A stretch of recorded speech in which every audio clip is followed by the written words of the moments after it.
In a quiet suburban neighborhood, where the moon cast eerie shadows across the lawns at night, lived a little boy named Timmy. Timmy was a curious child, but his wild imagination often led him into the realm of the unknown. One moonlit evening, as the wind whispered secrets through the trees, Timmy's life would take a terrifying turn. One night, while gazing out of his bedroom window, Timmy saw a grotesque figure lurking beyond the trees. Its eyes glowed like fiery coals, and its long, twisted limbs seemed to stretch into the inky darkness. Paralyzed with fear, Timmy watched as the creature's gnarled fingers scraped against his window pane. Terrified, he ran to his parents, his heart pounding like a drum. "There's a monster outside my window. I saw it!" he exclaimed, eyes wide with terror. His parents exchanged a glance and chuckled softly. "Oh, Timmy, it's just your imagination playing tricks on you. There's no such thing as monsters," they reassured him, tucking him back into bed.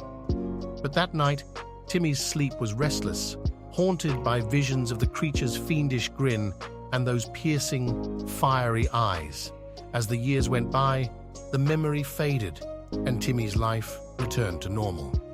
But something ominous lay dormant within him, a seed planted by that night of terror. Years later, Timmy, now a teenager, found himself babysitting for the Johnsons, a family new to the neighborhood. The Johnsons had a young daughter named Emily, a curious and fearless child, much like he had been.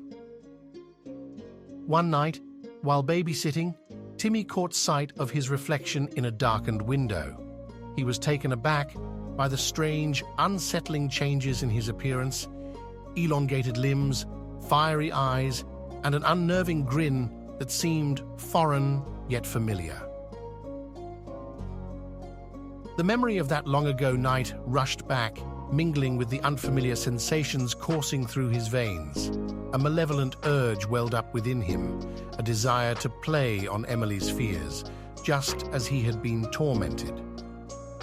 As the night deepened, Timmy approached Emily's room with his eerie transformation complete. He tapped on the window, making the glass rattle.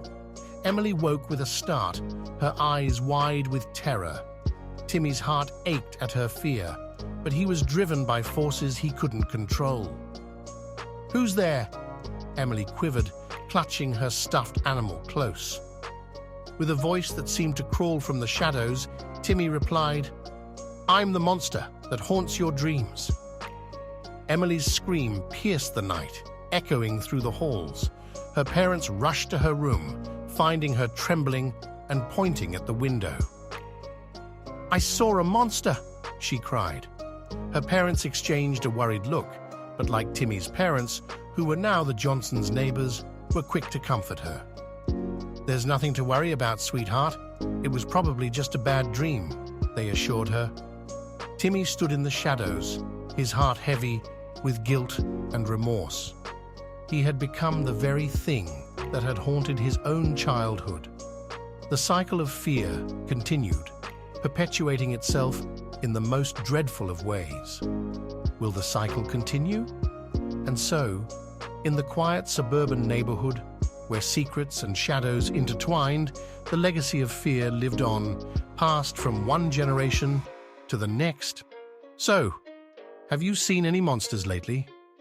Have your kids ever complained about creatures of the night? Maybe that's something to think you should think about. Thank you for listening to my story. Please like and subscribe for more content.